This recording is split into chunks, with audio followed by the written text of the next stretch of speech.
Hey, Figuring It Out family, thank you so much for choosing to watch another episode with me. Today is Women's Day, and we are doing something special. I have decided to bring on a guest, and she is a very personal friend, a very long time friend. We've known each other for 20 years plus. She is a narrative strategist. She is also a film producer and writer. She's a daughter, a sister, a friend, a phenomenal woman who loves to read books and just has a wealth of knowledge. Today, we will be talking to her about her soft girl era, because I think as women, we take care of everyone else and sometimes we forget to take care of ourselves. So we will be talking strategies with my very good friend and exceptional woman, Solaire Munyana.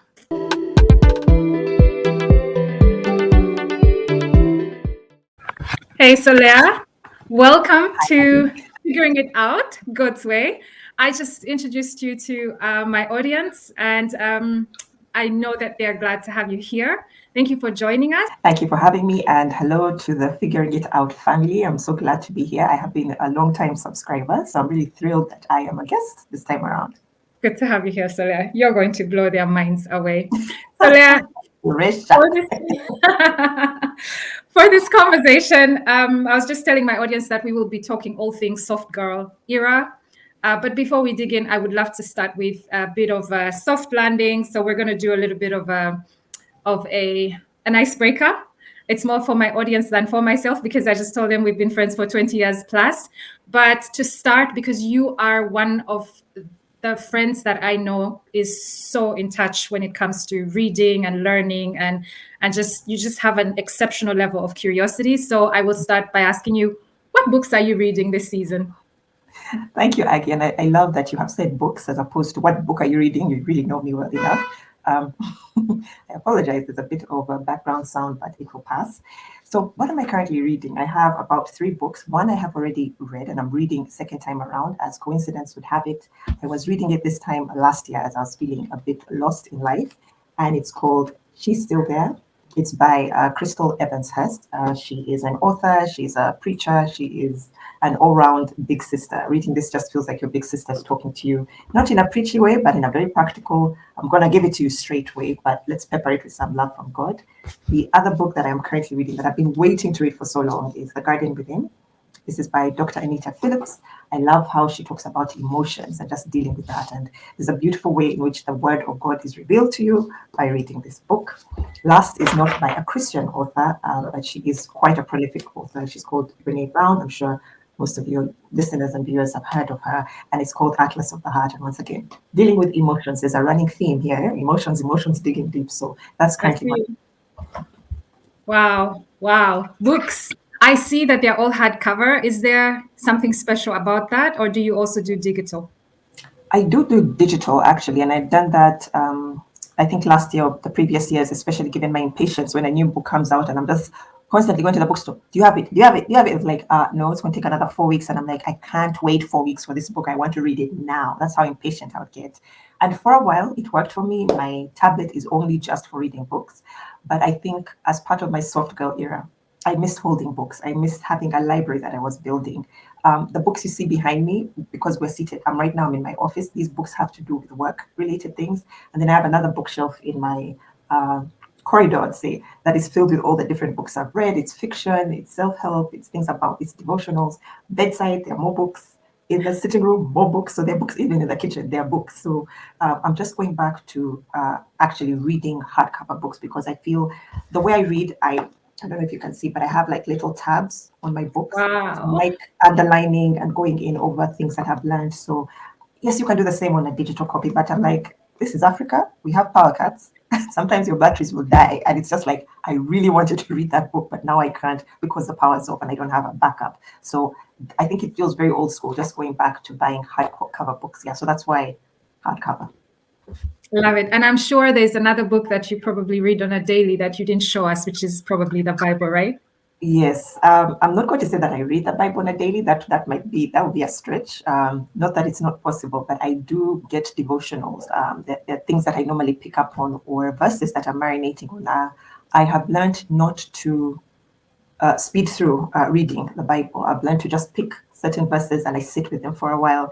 So it might be a month that I'm seated or weeks that I'm seated on a specific verse because I'm just marinating on it to say, I wonder what that means. And when I try and apply it to real life, like, okay, we've been told to, love the Lord your God with all your heart and with all your mind and with all your soul. What does that mean? I remember the preacher said something like this about with all your mind. So all your mind might be how many times a day does God occupy my thoughts? And it could be God doesn't feature anywhere. It could be just in the morning when I'm praying, and then after that it's like work, work, work, work, work, and then life, and then more work, and then it's at the end of the day when I'm like, I need to pray. Literally, as my head has hit the pillow, I was like, I forgot to pray, and I start to pray. But yes, the Bible definitely is one of them. Lovely. Solaire, you spoke about running with a verse for a while. Mm-hmm. What verse are you running with in this season, this week, this month? I don't know.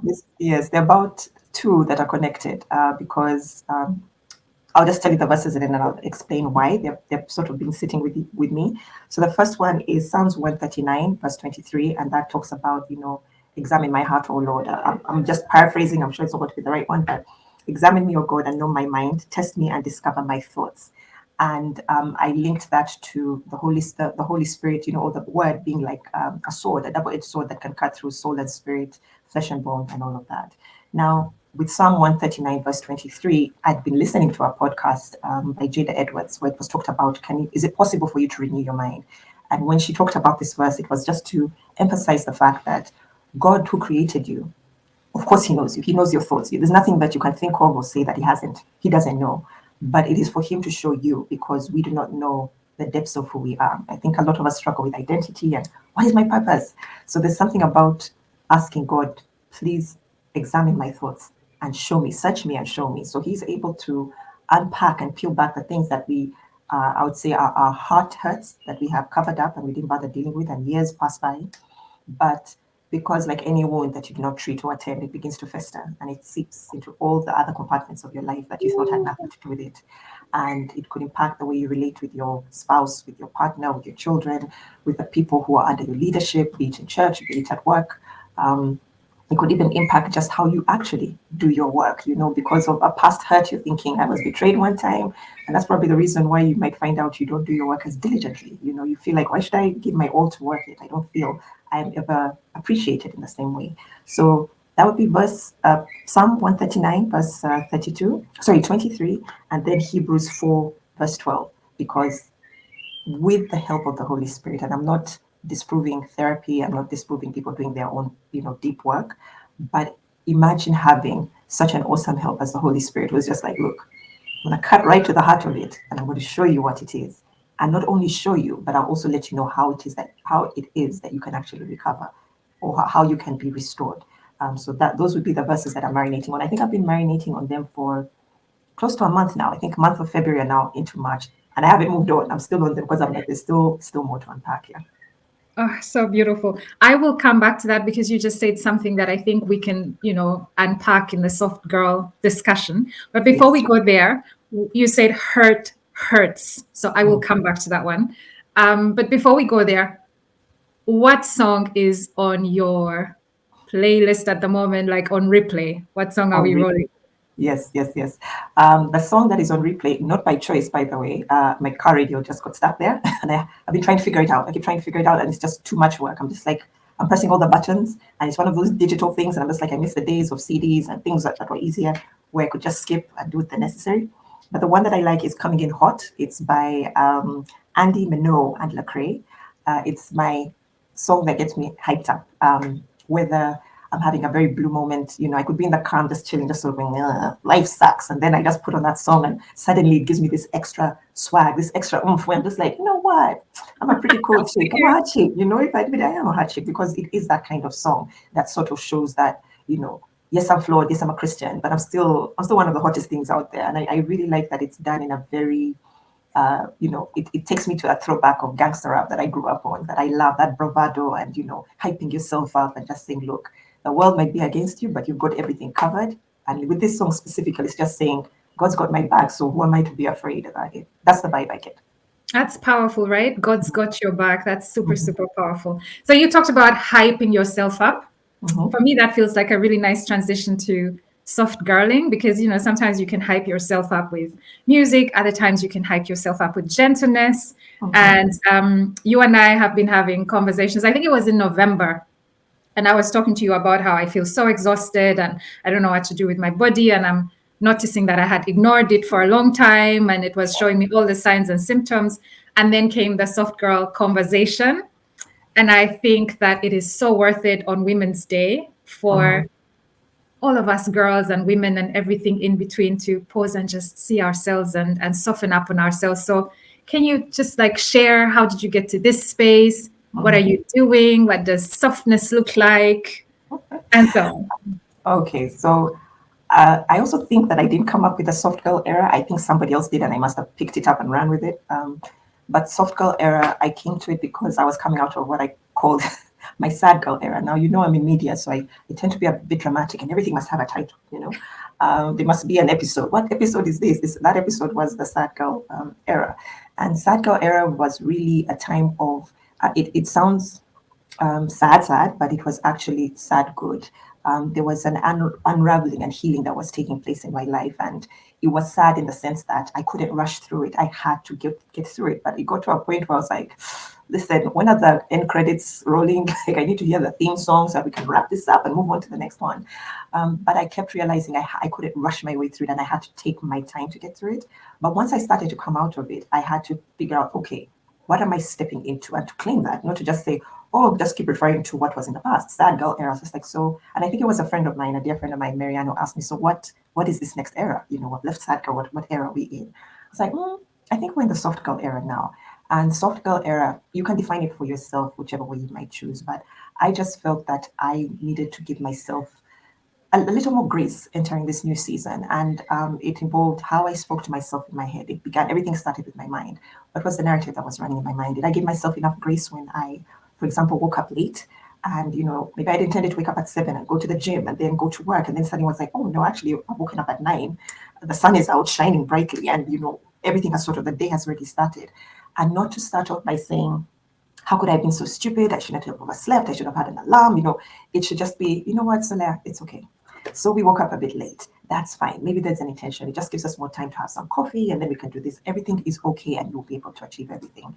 And then also soft girl era extended into how I treated myself physically. I'm someone who loves food. I love good food. I cannot emphasize how much I love good food. And I'm willing to try anything. It's not specific, but it also involved me eating well. Like, what do I want to eat? Not eating for the sake of eating, because that was me in the sad girl era. That's when I noticed my joy for food had disappeared.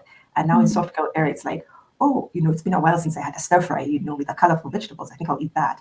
Or, you know, it's been a minute since I had a nice glass of wine in the evening. I'll do that. Or just to say, I love my mom's cooking. So I want to go home and eat some of her food. Physically, it also extended to how I dress. A lot of my colors in this season, it's a very soft palette.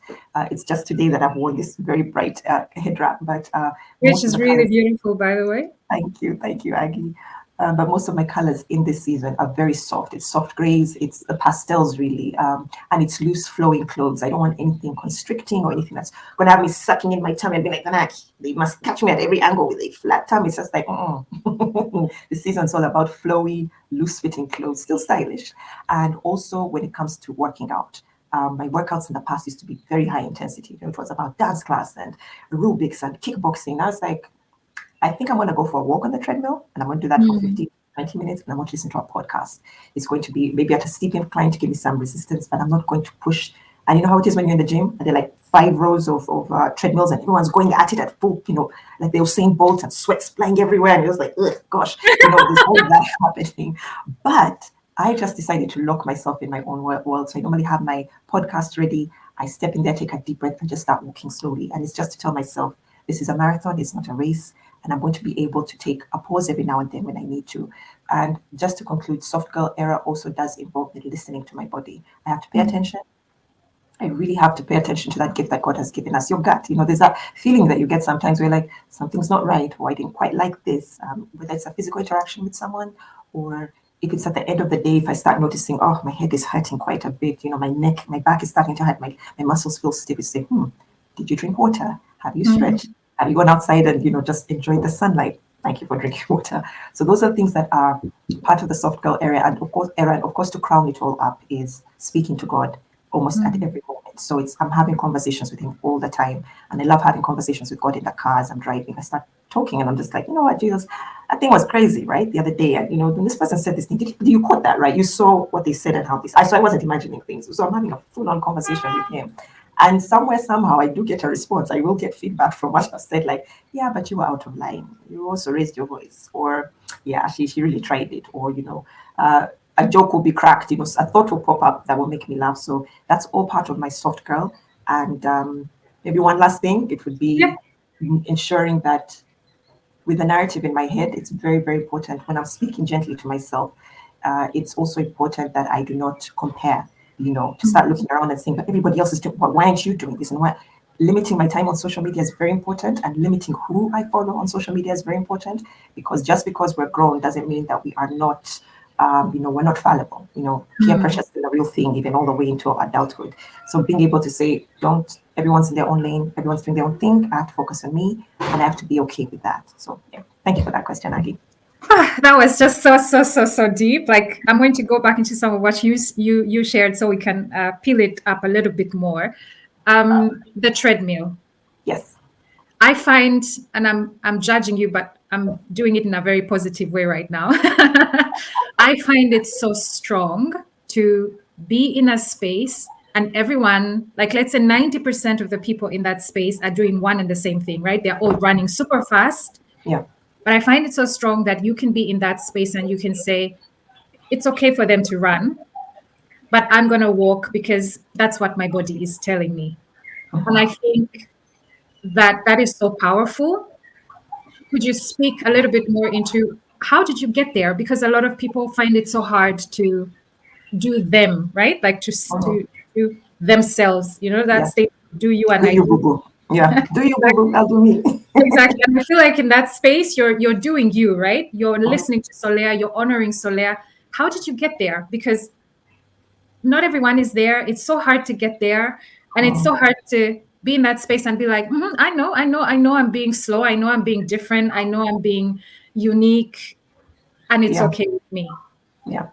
That's a good question, Aggie. I would say that having the right support system is important, and people who honor you for being you. And you're one of them, actually. You're one of the people who reminds me of myself. You're like, oh, Solaire, I remember this is how you used to be. I remember you always being this way. We had a conversation like last weekend where you're just like, no, I reject that opinion of you. That is not true. And you went on to present evidence. It was almost like we were in court. And I was like, okay, I believe you. I believe you. But I think right from an early age, I've been that way. I've been the person who is not afraid to be myself. And even if it wasn't, I never did it in a way that was imposing on other people's freedom. Like me being my own individual self did not come at the expense of others or suppressing their need to be themselves. I think I was very fortunate enough to have had the kind of upbringing where everyone was appreciated for who they were. And it wasn't necessarily this thing of you have to be a specific way. Like, why can't you be like your brother? Why can't you be like your sister? It was like, no, you're you, or that's the way you are. Of course, encouraging the good traits. And one of the things that I learned that was appreciated very early on by my own family was that, you're the weird one. You're just a weird kid, and we're just going to accept that. Like, it was, and there was no attempt to change me, and there was no attempt to shame me for it, to say, because I am the kind of person who has quirky thoughts. I would think something, and then I'll just say it. I'll be like, oh, imagine if, and it normally gets me those looks of, why would you say something like that, from strangers, even family? But it's, why would you say something like that? But it's not done in a very, judgy manner. So I think because I was able to, and I also think having a unique name in our country was also part of it. I think there were certain things about me that stood out that I had no choice in. I didn't have a choice in the name I was given, but I had that name that always required me to explain, what does it mean? Where did it come from? It doesn't sound like that. I was like, oh my gosh, okay, fine. It means sunshine. I think its origin is French, and the original language is French. And my mom gave it to me because, I was her last born girl, and she was really thrilled. And, she had wanted a girl after having boys. But I was like, okay, have I explained? Like, okay, yeah, cool, it makes sense. So I think I was very comfortable with being on my own. I am an introvert. I love spending time by myself.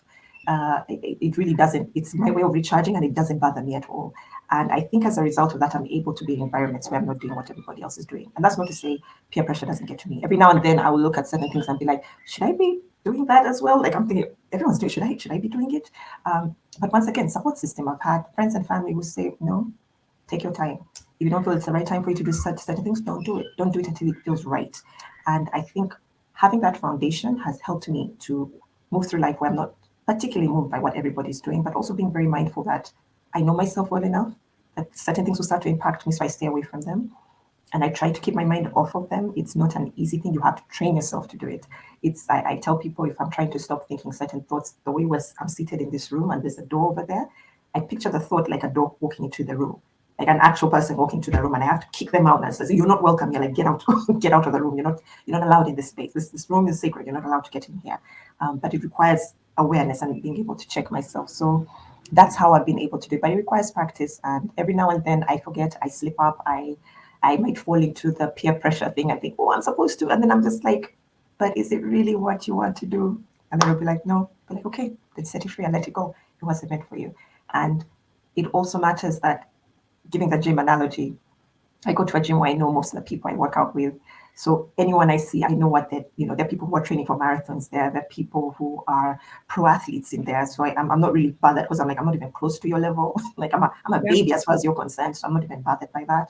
So I think the fact that I'm aware of the fact that I know these people and everyone's on their different path. And when you actually talk to them, you find out people really aren't thinking about you. Like people really don't care. Everyone's sort of in their own world. They really don't care. So while you're there thinking, oh, they think I'm not working out hard enough. I'm not. Those are people are rarely thinking about you. They're thinking about themselves in that moment, saying, how many reps do I have? I have 5 more minutes. So all their focus is on just keeping for those last couple of seconds. So that's how I've been able to do it. So there you just dropped such a powerful gem. People are not actually really thinking about you. That is so freeing, right? Because I think as human beings, we have this dysfunction that we think we are like the main character in everyone else's story. Yeah. Which is like I can't even find you're an extra with no name. You're an extra with no name. Yeah. Insane, right? But you mentioned something in there that I would love to zoom in on, and tying back to the hurts. You mentioned paying attention to how you're feeling. Yeah. I think for me, the way that I have evolved is I learned a lot through pain. I went places I didn't have any business going, and then I came home and I was like, shoot, I need 3 days to recover. Or sometimes I would have a conversation with an energy vampire and I would be like, every time I talk to that person, I feel a certain way and I need like 6 hours of recovery. So you mentioning paying attention to how you feel hit a spot in me, because I feel it's so important to pay attention to that. Could you zoom in a little bit more and tell us, like, how did you even start realizing that Solaire feels, and I need to pay attention to what Solaire is feeling, and I need to navigate according to that? Because some people are like, yeah, your feelings, don't pay attention to them, just keep going, but they're actually a gift, right? Your feelings are a gift. I think because it's been years. I wouldn't say that it's something that has happened in the past couple of weeks. It's been years in the making. I think, I don't know whether to call it a midlife crisis, but there was a time in my life where I felt I have ticked all the boxes that I'd set out for myself when I was quite young. And you sort of get there. It's like getting to the mountaintop. And then you look across the promised land and you're like, oh, God, it's not quite hitting it. Like, it looks beautiful. Everything's great. Everyone's telling you should be happy, you should be on top of the world. But deep down inside, there's a dissatisfaction. And because I'm an introvert who spends quite a bit of time by myself, I purposely am not distracted by anything. There's no outward stimulation. It's odd, as you are asking these questions, I'm now paying attention to the things that I do. But even in my house, it's very quiet. There's no music playing loudly. The sounds that I hear are natural sounds. So I'm very fortunate that I'm surrounded by nature. So it's trees, it's birds. It's funny that I hear the birds in your background. Yeah. So it's trees, it's birds, it's natural sounds most of the time. And these are things that my soul yearns for when I need to replenish and to sort of ensure that I'm not being overstimulated. So there's no TV running in the background, no radio. I'm not being distracted by social media. It's quiet most of the times. So because of that, I'm alone with my thoughts a lot. And I'm able to, it's almost like watching a reel. I'm a very visual person, as you can tell with the examples I'm saying. But it's like watching a reel. Now everyone associates reels with social media, but it's like watching a film reel. And I can sort of see my thoughts as a pattern is happening. And it's almost like I I catch the thought. Like a thought will pop up and I'll be like, yeah, but why are you saying that? It could be something as simple as, oh, so now you're spending so much money. And before I agree with it, I first have to go, but is that true? Why would you say that? And it's like I'm following the thought. Almost picture it like it's like a thread I've picked up. So the thought could actually be like a piece of fabric, but the thread has come undone. And I'm trying to figure out where is your origin, and I'm trying to follow to say, but why? It's a trick my boss taught me when I was producing a drama series, because problems would come up and he would ask you why almost 5 times to get to the solution. You tell him, oh, this, we failed to finish our target today for, an episode. Why? Because, the actors came late and electricity went off and it was crazy, so we couldn't hit our deadline. Why? Well, it's because the generator didn't have any fuel and da da da da. Why? It's because we didn't get the money for the generator this week to ensure that we didn't have this an issue. Why? It's because I forgot to put in the requisition. So I've now come to the root of it. So he would ask you why 5 times. And we should do the same when it comes to our thoughts. Say, well, where did you come from? Who are you? Where? Why? And follow the thought. So that's the way in which I am able to do it, because I stop all the distractions. Now I know I have a privilege because I do not live with other people. I'm able to do that where I can be in silence. But if you are living with someone, living with family, and people are constantly in your face, and especially as women, it's your name stops being your name. It's mommy, or it's auntie, or it's something, and you're constantly addressing that. You do need to find some quiet time, and that might require you getting up a bit early in the morning so that you can have an hour to yourself. It might require you actually slipping away to get into your car so that you can have those 30 to 15 minutes by yourself to just think, just hide from people for a while. And you can pay attention to your thoughts. And writing it down is extremely important. I do a lot of writing. And just to unpack things, to look at them and just, sometimes you need to know why, and sometimes you really don't. You just need to be aware that there's something happening, because some hurts are very deep and would require you to actually seek help. Or to talk to God about it and leave it. His love covers all things, and you can rest assured in that. Some things you don't need to unpack. But that's how I've been able to start being aware of certain things and pay attention to them and try to figure out their origin, to find out, am I the source? Am I the problem? Have you seen that little, am I the drama? To figure out, am I the one who's causing all of these issues, or is it a genuine concern that I should follow? And it's good to know them. I'm telling you, it's as Jesus says, that the truth will truly set you free once you know what it is. It's like if you've been sick for the longest time and you've done all the tests and everything has happened, and the doctor finally tells you, look, as you're going through all the different possibilities with the tests, you're fine. And then for them to figure out something like, oh, it's because you're not drinking enough water and you're stressed out, so you need to relax. The relief that comes with that to know, oh, so there really was something wrong. Now I know what it is, and now I know what to do about it. So that's the beauty about taking the time to really figure out what your heart hurts are. And some of us don't want to go there because it can be a bit too painful. But if, like me, you get to a point where you want more of your life, like you're thinking, is this the life abundantly that he promised? Is this the goodness? I want to taste the goodness of God. Is this the goodness? Because it's not feeling all that good. It's just feeling like, I was expecting more. I think it's worth it doing the work. And it is work. Oh, yeah. It is work. It involves you even into probably letting go of some spaces, some friends, some habits. You have to have the readiness to. You have to, and I would say, even if it involved you letting go of some habits or relationships, you also have to trust that whatever is meant to come back to you will come back around, right? But it just might require you to take some space, some time away, because once again, if you have too many voices coming at you, and you haven't learned to listen to the voice within, and the voice within can be God speaking to you, it can be you speaking to you as against saying, I don't like this thing that we're doing. I've never been comfortable, being the center of attention. I've never been comfortable being, in this workspace. Maybe I wanted to do volunteer work, but now I'm stuck in the corporate world because I'm now the head of whatever it might be. I can't let go of that position. But if you are able to let go of the title, let go of the relationships, let go of the habits, school bus, kids are coming back now. This is when the noise is going to start. But that will be the way in which you will be able to, letting go of certain things will make you feel better, because now you have room. It's almost like you have a plate and you've overpiled it. Now you have to take some things off in order for you to enjoy that meal. And then when you're ready and the plate is clear, you can go back for seconds and you can even enjoy that some more. There'll even be room for dessert. So Don't lose heart thinking that it's going to be a bad thing that you have to cut people off or cut off certain things that you're doing. You just might need to do it for a little while. Piling the plate. That is And try such to a balance it to make sure things don't spill. It's crazy. yeah. Have you ever been to a wedding where the watermelon was next to the rice, next to the chicken, and we do And that it's a like, lot in life, right? like, dude, you could have gone back. Like, Yeah, the food would have still been there. Their yeah, side plates take your for the time. dessert.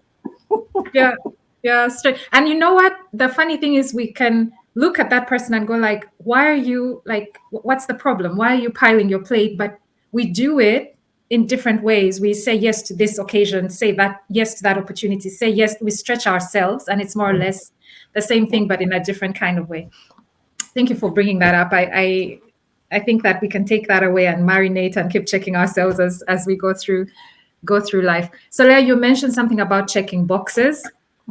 So before we kind of like wrap this conversation up, first of all, I want to celebrate you for the way you said that. You said the boxes that I had set for myself. I think that is such a powerful thing, and I want to celebrate your family. I know all of them, so if they're watching, no, just giving you that space to do you, because you're a film producer, you are a writer, you are a director, you've achieved really, really cool stuff, and you're unique in the sense that it's not every day that we have women in that space, like doing like cool shows that everyone watches across the country and beyond. And I'm like, yeah, that's my friend Solaire, and you're so humble about it. But there are a lot of people out there who haven't had that opportunity to set the boxes for themselves. They've been raised to go to certain schools, get certain qualifications in a specific lane or industry or career path, and they're just suffocating the entire time.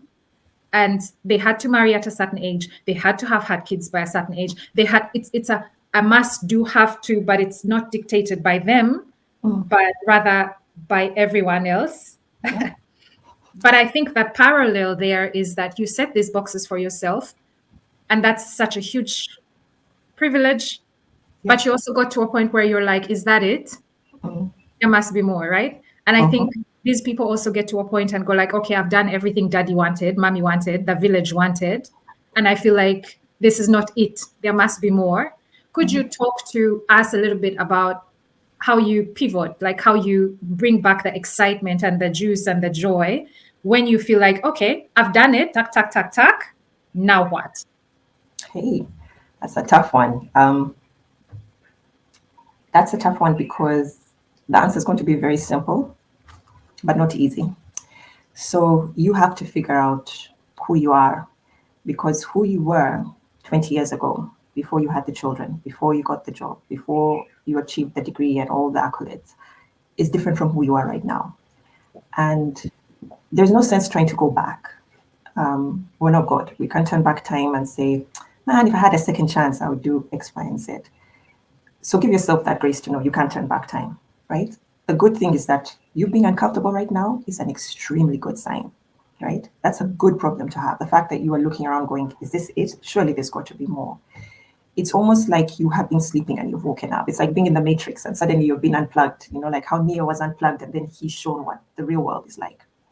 And that's not to say the world that you have created for yourself is a bad one, because let's face it, you have done an honorable and commendable thing if you have raised a family, if you've been able to support a family, whether it's your immediate family or extended, you've put some people through school. That's commendable, right? And nothing goes in vain. That's also another thing.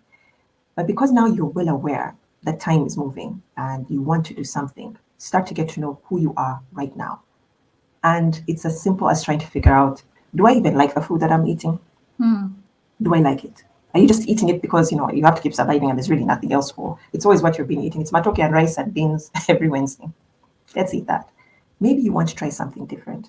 Maybe there's a joy that you find in cooking for yourself. Maybe if you've been fortunate to grow up and you've had help, to have lived where you can have help, house help. Maybe you now would love to go into the kitchen and just experiment and try out something new. Maybe you want to bake. You used to do it before. There's no harm in you revisiting your past hobbies, things I used to have time for.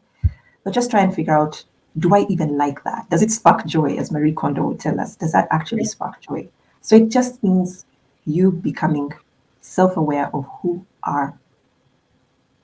is Aggie, who is Solaire, like what does she actually like? And pay attention to the answers that come to you. it might not hit you like a sledgehammer. It might just be a whisper. Or, I've always wanted to drive, for example, for myself, I've always A wanted to drive a Mini Julie Cooper. San. A Hmm? Mini Cooper. The Mini Cooper, yeah. I've always wanted to drive one ever since I saw The Italian Job with Mark Wahlberg, the old-ish new one, not the original one. But ever since I saw that, I was like, I have to drive a Mini Cooper. That is so cool. And I knew which car. It had to be the red one with the Union Jack on the roof. I have the booklet that they give you from like the showroom. One of my cousins, Simon, he went to the showroom, got the thing, brought it back for me and said, "So I know how much you love the car." And I've had it ever since, right? There's a From specific our model. lips to God's ears, Solaire. Amen, amen. And it's just a specific model that I want to drive. And that's it. I don't want to own it. I just want to drive the car. I also know there's small things that I enjoy, like reading. That's why I started buying books again, because I'd convinced myself that books are too expensive. Why are you buying the hardcover books? But now I'm like, I'm going to buy myself a book every month. And it is not about self-improvement. It's going to be for the pure joy of I liked what the cover looked like, so I'm going to buy it. That's it. So it's giving myself permission to remember who I am and who I am right at this moment. I think that's the way I would say it's simple, but it's not easy because Yeah. it takes work and you have to pay attention with all the busyness of life coming at you just to find those moments to say, who am I? And what do Yeah. I like? And what do I not like? And you can Yeah. start off as simply as what you don't like. What you don't like will guide you to what you do like. So that can be point A. Love it, love it, love it. You spoke about permission.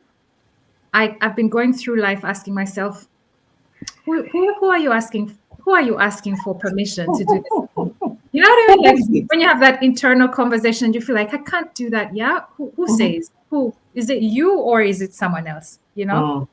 Like the other day, I see these young kids sometimes wearing what are they called? You know, like workout shorts, like they're like Yes.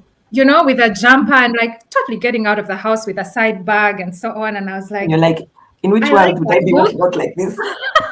In which world? I You like can hear that your look. mother's And then voice you saying, are you leaving the house like that? And then you have to have that conversation with yourself. Okay, to be fully transparent with you, I also have to have a conversation with the cellulite on my thighs and how that transports, So it's a mixture of things, but I think we need to stop asking people for permission and be the ones to give ourselves permission, because tying back to your one of the scriptures you shared, nobody knows what's in our hearts. Nobody understands better than ourselves what's going to make us smile, what's going to make us happy. And I think when you open that verse and you start to have the conversation with God, then you discover, I thought I was an extrovert. Everyone who will tell you, like who knows Aggie, will be like, yeah, Aggie's like the life of the party. She's like all over the place. But behind the scenes, I'm like, every time I went out and I stretched it, the recovery time was insane. Oh, yeah. And then I discovered, okay, you are an introvert, extrovert. Like you really have to watch at what point do you need to say goodbye and go home, because otherwise you're going, like your whole weekend will be wasted because you crossed the line. And me then just permitting myself to say, different phase, different me. I've discovered another layer of myself and I'm honoring that. And I'm permitting myself to walk in that newness, even though some people might not understand, even though I might need to explain, even though I might lose some friends. You never know, right? Like even as you don't even understand what's going on, like you're just like, I don't know, I'm just sort of walking with God. Like yeah, even me, I don't know. I'm just going. yeah. Even me, indeed. Even me. Yeah. Solaire, I love the fact that you've been mentioning God several times in this episode, because as you might have noticed, I transitioned from calling my my channel Figuring Things Out to Figuring Things Out God's Way. So to close us on that note, which part of God are you seeing and packing in this season? And can you share a little bit? Because you and I speak quite a lot, quite often. God is always at the center of a lot of what we talk about. And what I really admire about you is that every time we talk about God, you talk about him like you're asking him, God, what do you want me to do? What does this mean? You're quite curious in your conversations with God. And I think to close out, you can share a little bit about, why do you ask him? Why don't you tell him? Because I'm like the other side of the coin. I tell him, God, this is the thing, get me there. Yeah, with a program. Right. And it can be very frustrating sometimes, because sometimes it's like that's not his plan, and then you get super frustrated. So I've been learning a lot from you in the sense of ask him, ask him. Mm. Jeremiah 29, he knows the plans. If you Yes. ask him, he will unpack it for you. Mhm. But I don't want to take up the space. I want to give it to you because I think that's so admirable. And you and some other women in my life have inspired me to move away from figuring it out my way to figuring it out God's way. And figuring it out God's way for me translates into a healthy curiosity, which I think you carry so well. So speak a little bit All about right. I would say, and thank you for saying that, Aggie. I'm really encouraged when I have conversations with you because whenever we talk about God, and I told you one time I had some friends who were like, what do you guys talk about for all those hours? Like, oh, maybe about God and what's going on in life, but 90% of it is God. That's what we're talking about. And I love the fact that I have conversations like that with you, and we always go away knowing that we've each received something from the conversation. So I think much as you're like, oh, I wish I could, I'm taking away the fact that I should ask.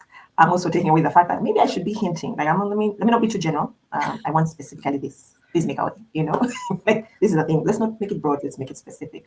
And that's not to say God doesn't know what's on your heart, but the curiosity that I've had since I was a child. That's been the gift that He gave me right from day one. I was that kid who was asking why, how, but why, how, but not in the way that would, well, maybe it did drive the adults around me crazy, but I was just curious. Why is the sky blue? Why is the grass green? Like, why? It's the time I even remember telling, this is as I was as old as 13. I asked the teacher after a biology class. I was just very curious because I think we were doing the circulatory, anyway, blood circulatory system. And I said, is it true that blood is green in your veins and it only turns red once it hits like the air, like oxygen? And I remember the teacher looking at me like, what? What? Why would you think that? And I was like, well, because when I look at my veins, they're green.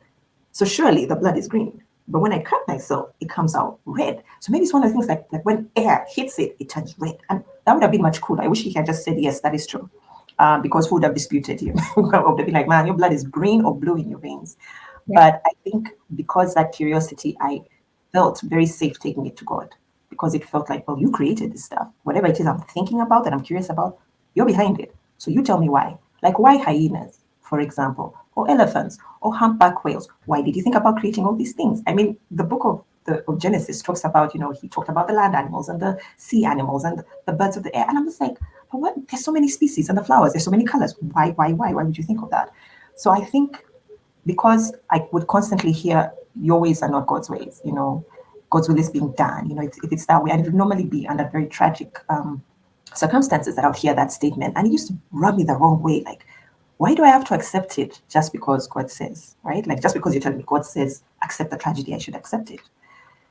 So I remember being comforted by a verse, and I don't know where it was exactly, but I remembered someone was talking to God, and then he said, ask me, sit down and reason with me, ask me these questions. And I just thought, oh, heck yeah, if God's saying that I can ask him questions and it's in the Bible, I am doing it. So I just Yeah. started from there to just say, anyone who sort of tried to dismiss any thoughts I might have about faith and say, like, no, that's not the way you're supposed to, because this is what it says. I'm like, yeah, but God also did say I could sit with him and reason. So I'm going to take it up with him because clearly you're not the person I should be talking to. No disrespect. Respectfully, let me leave. And I'm going to take this up with God. Yeah. So I think it was from there that I was curious to just say, why did that happen?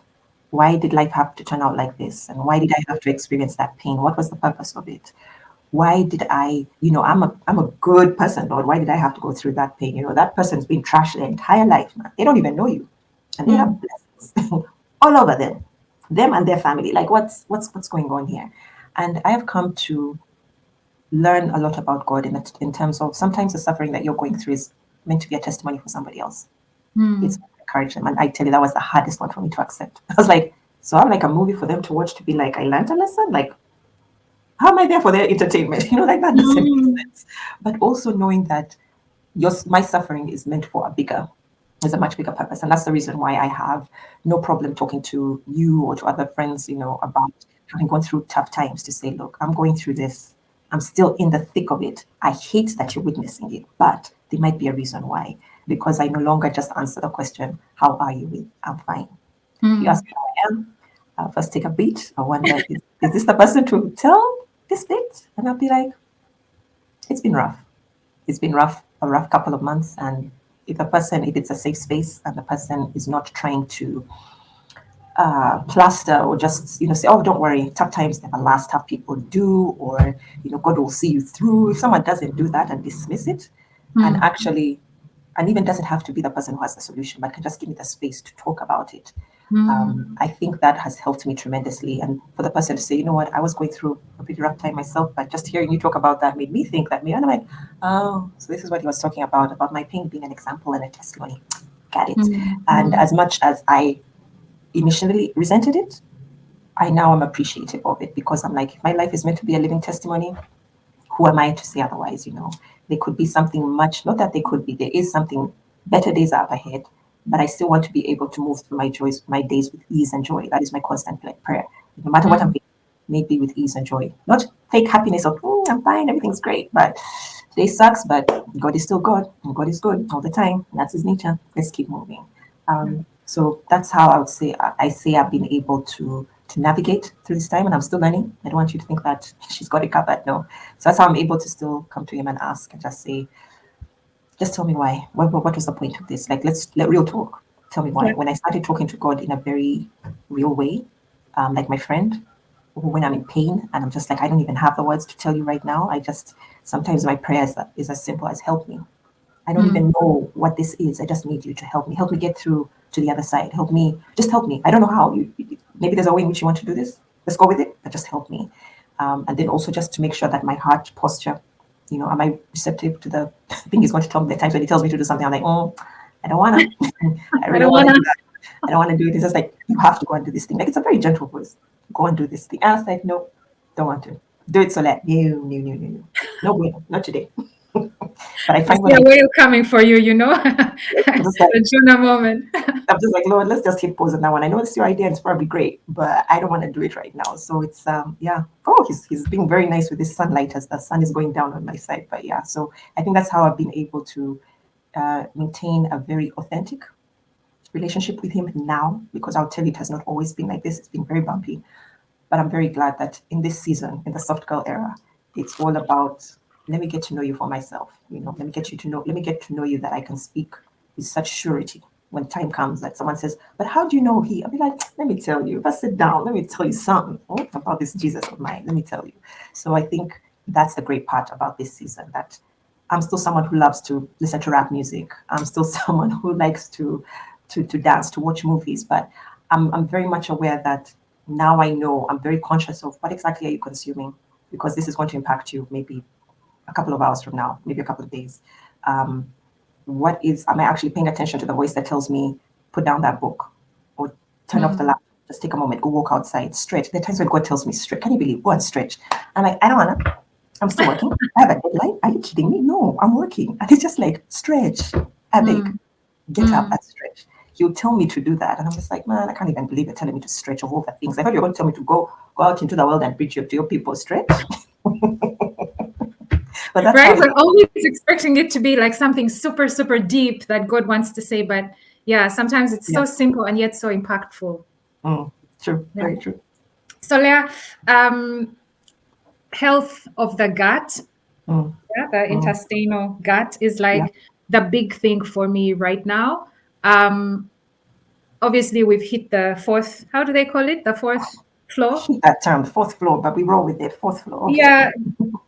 Yeah, but we're young. Honestly speaking, like, I feel so much younger now than when I was 20, because I'm eating healthier, I'm drinking a lot of water, I'm stretching, I'm paying attention to myself and honoring myself and my body. So if I would tell a young lady out there, what is like the most important thing that you should do, I'd be like, watch what you eat.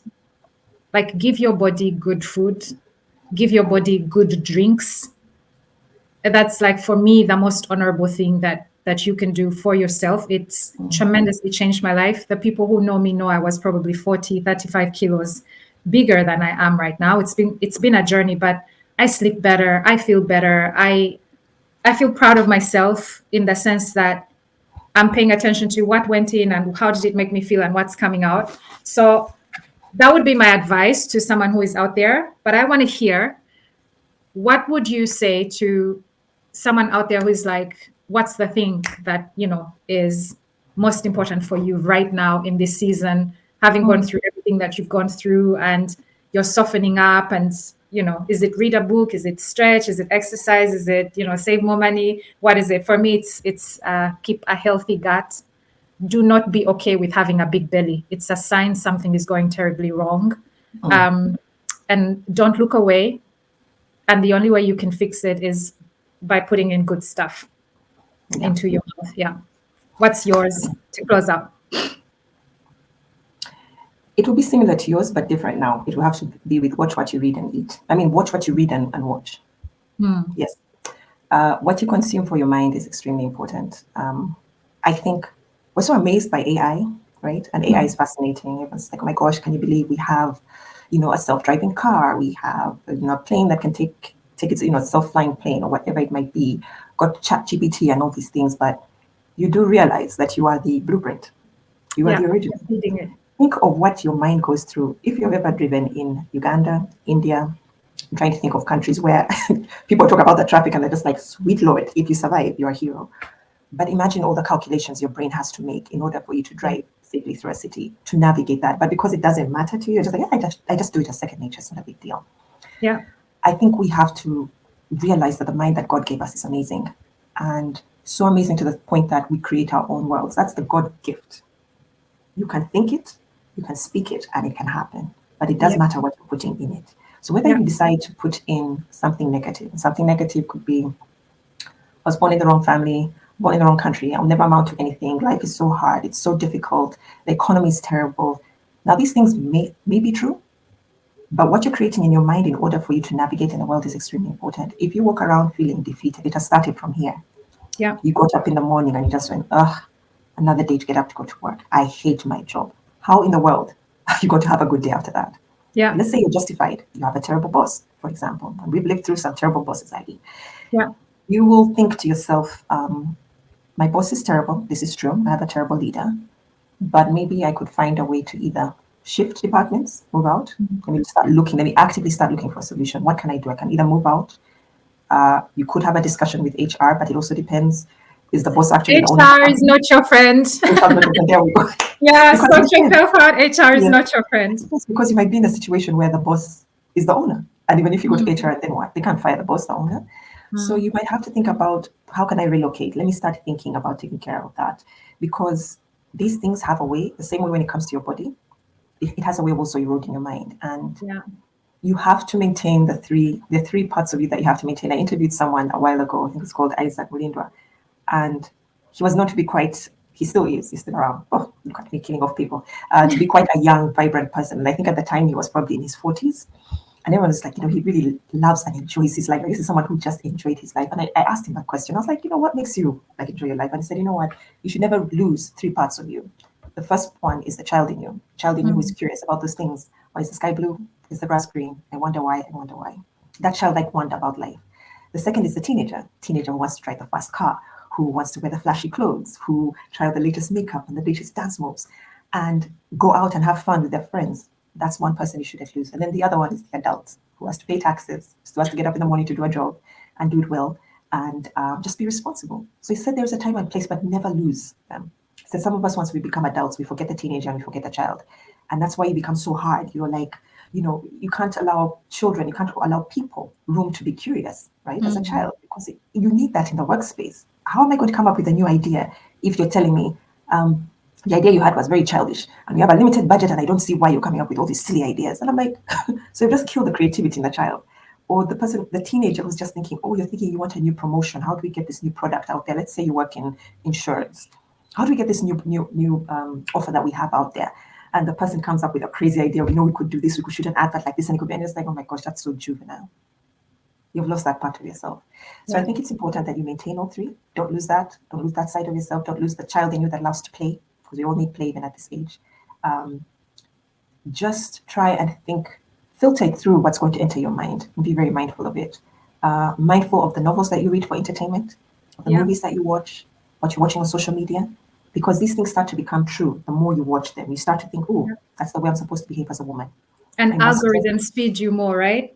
Exactly. I have to dress in a specific way. I have to talk in a certain way in order to get certain things.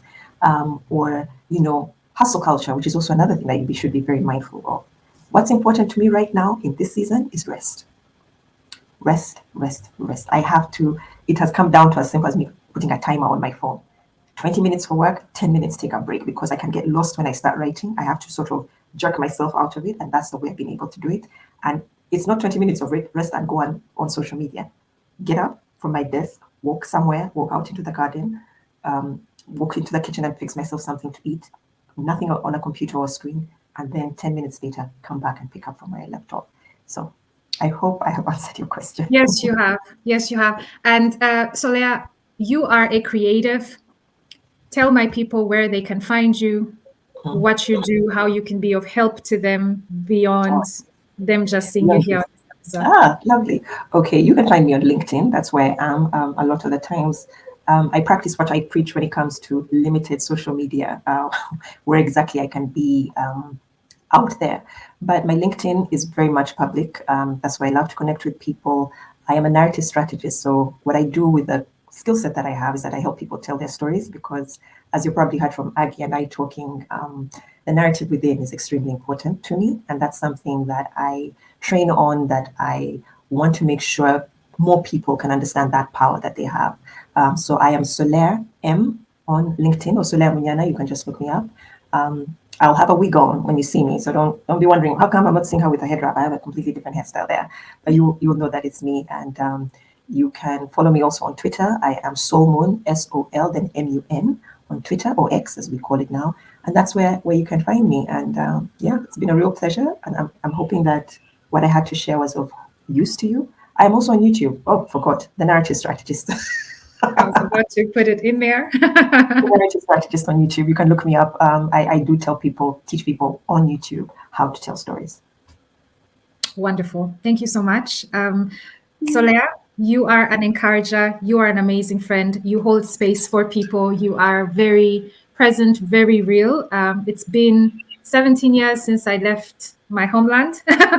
We've been friends for over 20 years. And the reason why you are still in my life is because you just hold these powerful strengths that I treasure about you. So it wasn't a mistake that you are my first guest. I want the audience to know that I literally take notes when Solaire and I are talking, because she's going to drop a book or a podcast, or, you know, some kind of like powerful thought or philosophy that is going through her brain that just keeps enriching my life. I wish for every woman out there to have a friend like you.